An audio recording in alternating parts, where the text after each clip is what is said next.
Adobe just announced a ton of brand new AI features, but which ones are any good? We'll answer that question and show you a ton of brand new tool updates in this week's episode of AI Film News. Thanks for joining us. So, of course, we're going to kick things off by talking about the big generative AI video news from Adobe. So Adobe Max was this last week, and they always announce a ton of brand new updates to their software and tools, and this year was no exception. One of the biggest updates that you should know about as a filmmaker is the brand new Generative Extend feature inside of Premiere Pro. The tool is actually inside the beta version of Premiere Pro that, as long as you are a Creative Cloud subscriber, you have access to right now. The feature basically allows you to upload a clip to Premiere Pro, and then you can just drag it to extend the duration. As long as your clip is at least 3 seconds long, it will have all the data it needs to extend the clip. Now, there are definitely some limitations to using the tool in its current form because you can only use 720p or 1080p video, and it has to be 16:9. So it's not allowing you to upload 9:16 video for social media or even square video. You have to stick with a normal aspect ratio. And it doesn't have the ability to extend 4K or 5K video clips, so the application in a professional context is still yet to be seen. But let me show you how to use the tool. First things first, you need to download the beta version of Premiere Pro. So all you have to do is go to your Creative Cloud application, go to Apps, and select the beta button right here. And from here, you can basically install Premiere Pro Beta onto your machine. So I'm inside of Premiere Pro, and I have a video clip here of just these people at a wedding. And let's just say at the end of this clip, I want to extend it. Well, all you have to do is go to this brand new button here that says Generative Extend Tool. Select it, we can zoom in here, and then we can just grab the end and drag it out. So we drag it, it uploads, and then it says can't complete generative extend. And I'm not the first person to have this. In fact, I haven't talked to a single person that can actually get this feature to work inside of the beta version of Premiere Pro. So at this point, we're kind of having to take Adobe's word for it. It's kind of interesting to see both Adobe and Pika Labs recently announce something new, and then when you go in to start testing it, it just simply does not work, and it hasn't really worked for anyone else. So hopefully they can fix that, and we'll have access to test this tool in the very near future. We've tried multiple clips in both 720p and 1080p, and it just simply doesn't work at this time. Adobe also announced that their new Firefly video model is now in limited public beta. Basically, you have to sign up on the waitlist over on Adobe's website to get on the list to get access to test the tool. The tool only outputs in 720p for 5 seconds long in an MP4 format. So, if you're wanting to use it in a professional context, you're gonna have to use an AI video upreser just to get more resolution and fidelity. On Adobe's announcement page, they have a few different videos that are pretty interesting. We have this one of a panda origami character walking around. There's definitely some distortion there. Like you can see in the edges, there's kind of just like weird, like bokeh effects that are happening that just don't really have a lot of context, but it looks pretty good. There is some physics to the panda walking around. We also have this establishing shot of like Mars, and whenever you really begin to zoom in here, you can see that the details are pretty soft, but it did a pretty good job creating an establishing shot there. We have the shot here of this octopus character, but honestly, again, there's kind of some weird stuff. Like look at the floating just like octopus O between his legs there. And it looks like his legs are actually conjoined, like they turn into hoops as opposed to like one-off arms. So kind of a weird result. And the bokeh, the foreground bokeh there with the light in the top left corner, just kind of like sticks with the camera as the orientation moves. And I should note that these are the examples from Adobe's website. Like these are the best versions of this that Adobe curated for the announcement. So I don't have high hopes about Adobe Firefly video at this point. We also have this shot here of this fire lava lizard character, and that looked pretty good. The shot here of the words play in yarn, and kind of in this stop motion style. I actually think that one was pretty good. And then finally, we have this shot here of a butterfly on a flower. And, it looks okay in the back end, but all of the early stuff, we just see butterflies basically come and go, and some of the butterflies turn into birds, kind of. Like if you slow it down, they look like birds mixed with butterflies, and then they just disappear. So definitely some weird wonkiness going on with Adobe Firefly Video at this point. We'll do a deeper dive in the very near future once we have full access, but from early reports, it sounds like Adobe Firefly Video is probably going to land somewhere between Runway Gen 2 and Runway Gen 3. But all of that being said, one of the big benefits to using Adobe Firefly for images or video is the fact that all of the content was trained on Adobe's licensed material, so you don't have to worry about legal repercussions from using the generations because you're covered under Adobe's license.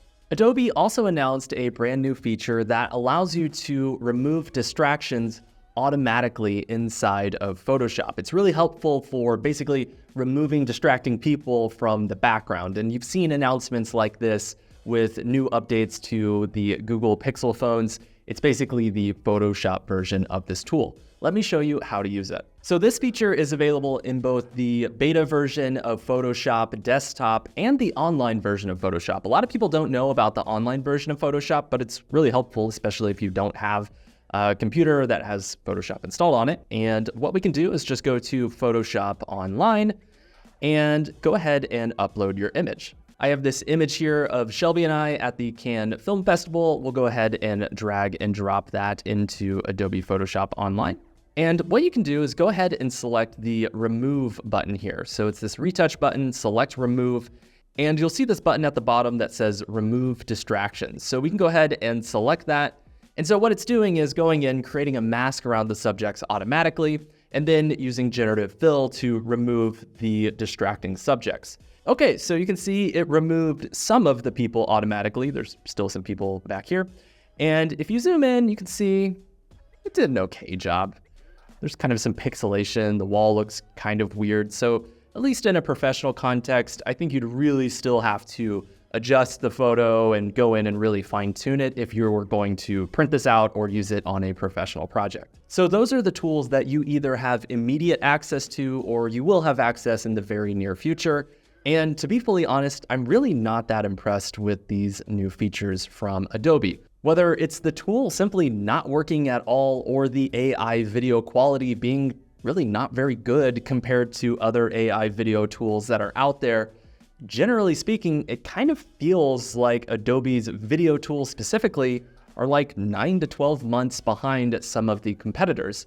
That's not to say that they won't catch up. It's Adobe. They probably will. And the fact that they're going with a copyright cleared approach to generative AI technology is a huge plus. But at least at this point, we can say that if having the highest quality output is important to you, you probably want to use a different generative tool than Adobe video tools. So that's our honest opinion of the tools that are available to us right now. Adobe also revealed their sneaks, which they do every single year, which are basically sneak peeks at futuristic technology that could hypothetically be available inside of the Adobe tools. These were actually very interesting, and I think they laid the groundwork for what the future of creativity might be like. Let's take a look at a few of the examples. So the first one I want to show you is called Project Supersonic. Basically, it gives you the ability to type in a sound effect that you want, and it outputs a sound effect in return. So this is very similar to other AI sound effects tools like the ones built into Elevenlabs. So we have this example where they had a forest shot, and basically they wanted to create forest ambience. They just typed in the prompt, and here was the result.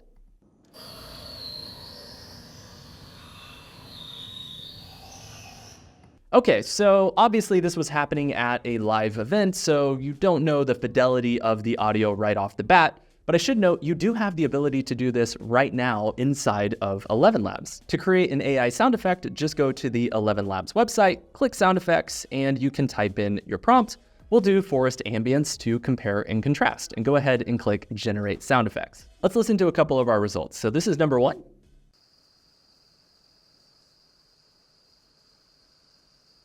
Okay, sure. And this is number two. Maybe it's rainforest or like a waterfall. Let's listen to number 3. Pretty good. And number 4.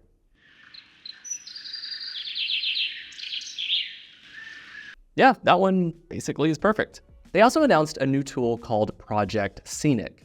And this tool is really interesting because it allows you to type in a prompt of a scene that you want to see, and then it creates a 3D model representation of that scene. And you have the ability to go in and adjust the 3D models.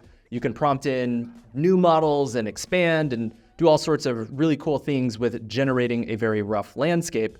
But then it goes one step further, and you have the ability to then render out the scene in the same composition with the 3D models that you have inside of the scene. So it's pretty cool because it allows you to get really fine-tuned controls over your outputs.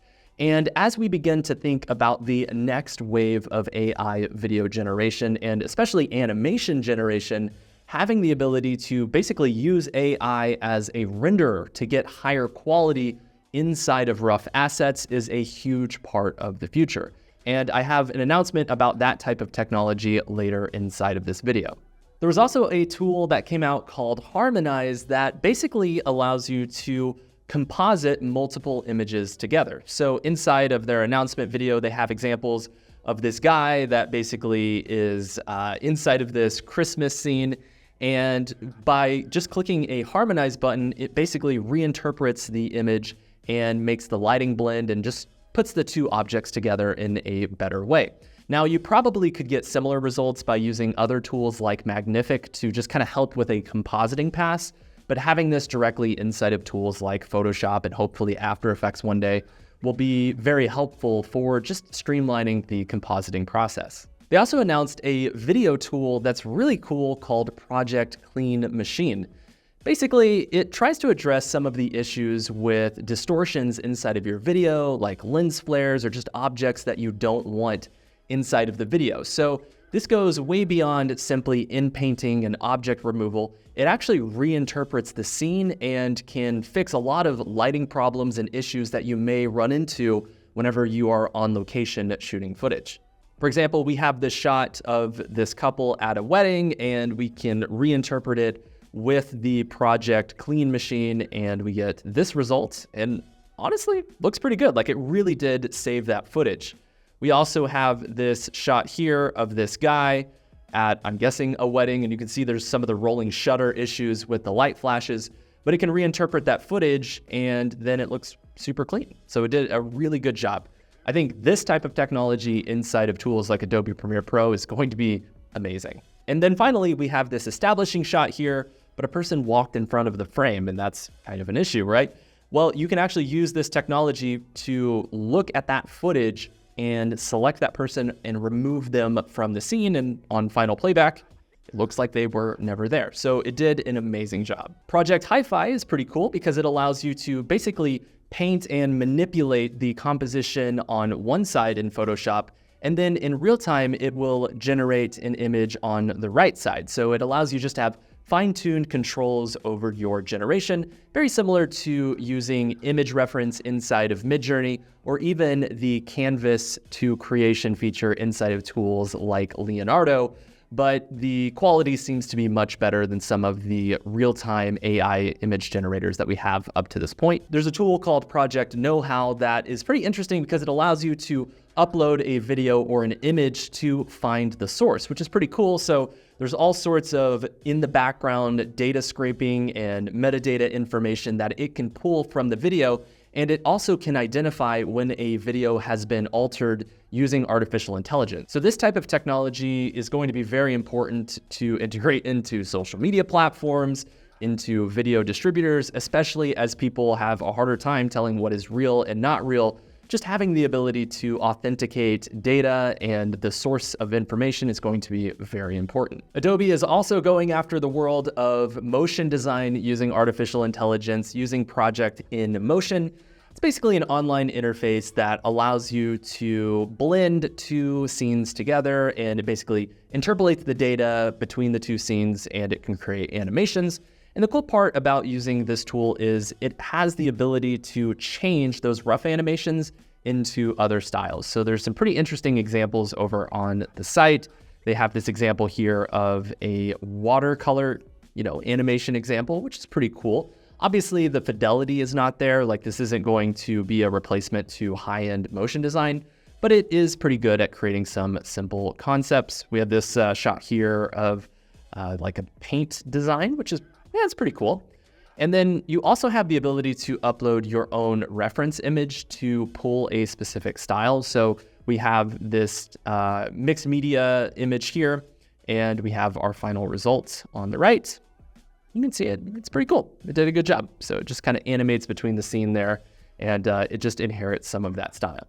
Project Turntable is a feature inside of Illustrator that basically allows you to take the assets inside of your scene and manipulate them in 3D. So the reason why that's important is obviously up to this point, if you had a character or some sort of subject that you needed to manipulate or move, you would have to go back into the asset creation process, sketch a new character inside of Adobe Illustrator, and it's just a labor-intensive process.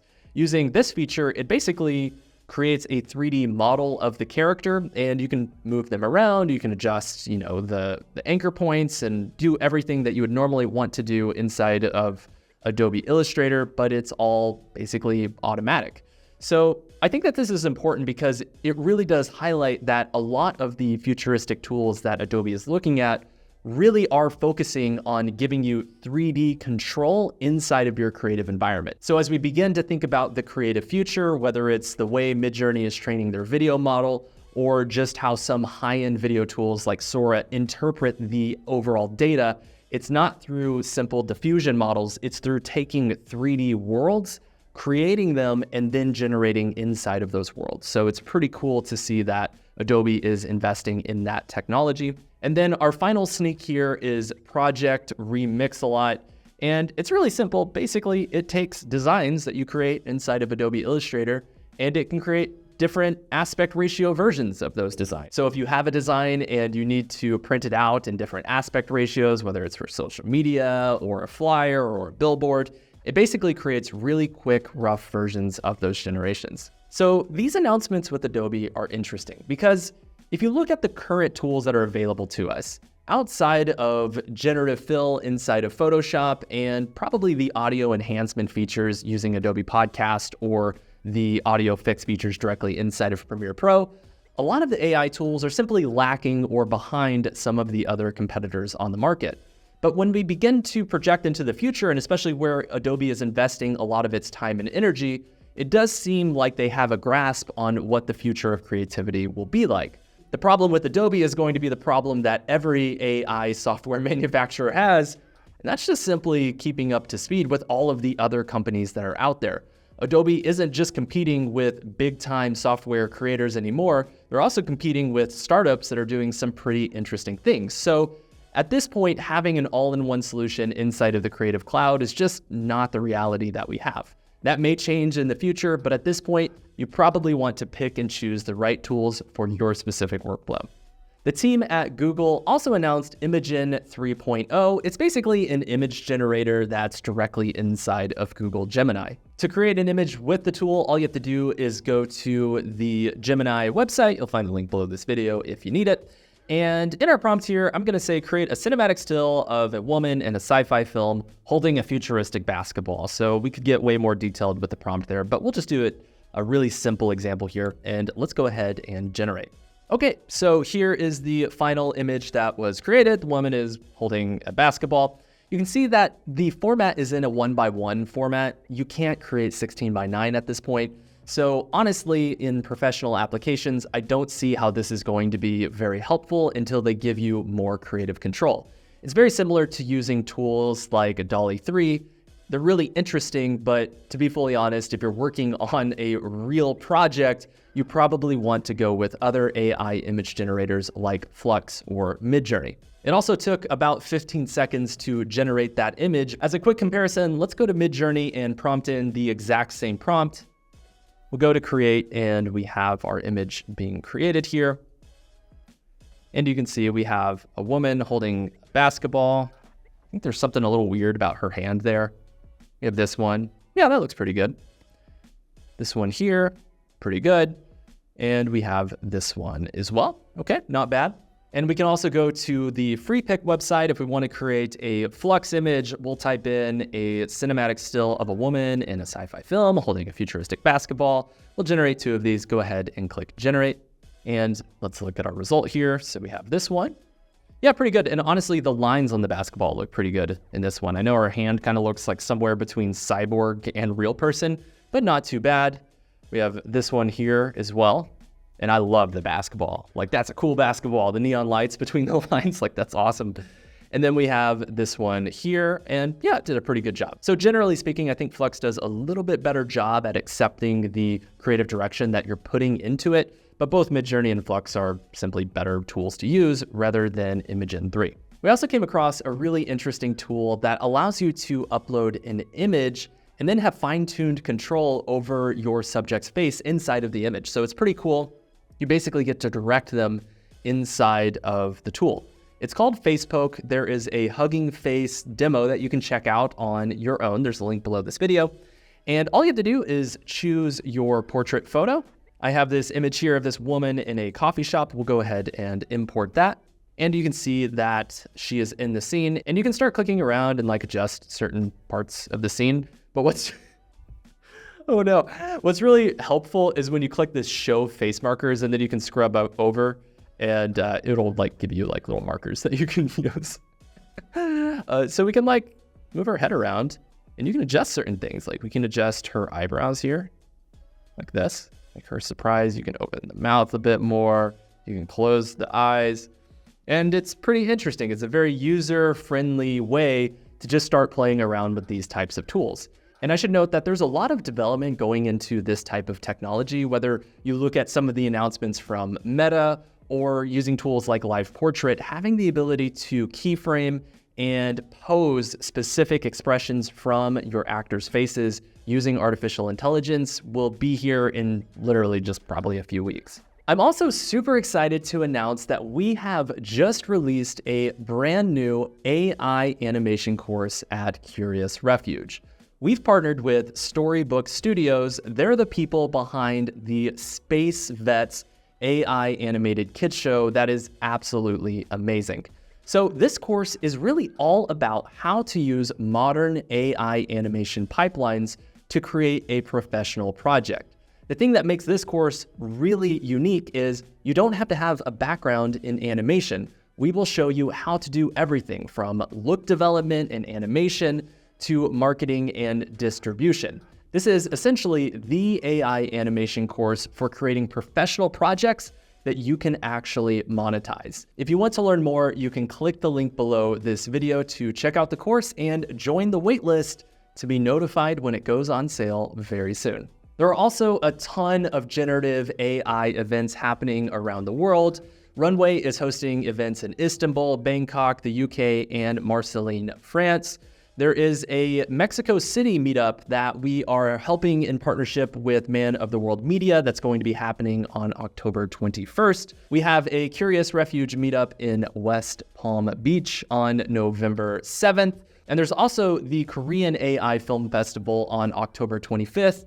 Fred Grinstein, who is the instructor of our AI documentary course, will be speaking at that event. It's going to be very fun. And I should also note that submissions are now open for the 2025 version of the Runway AI Film Festival. So if you have an awesome project, you should totally submit to that event. And speaking of submissions, we have some very exciting news about our AI horror film competition. We have extended the deadline to turn in your film to October 21st. And we've partnered with Infinity AI to double the prize for the first place winner. So if you want to put together a film for that competition, I highly recommend going to the competition page and uploading your project. We also have Spooky Dan from Midjourney, who's going to be a guest judge for this competition. So it's just gonna be great. And that brings us to our AI films of the week. The first film that I want to highlight is called 3024 by Alessandro Bosco. It was created for the Gen 48 competition, and it really has some dynamic camera movements. I think a lot of the VFX inside of the project are pretty interesting, so fantastic job on that project. The next one I want to highlight is called Gorilla Story by Roop Rainstow.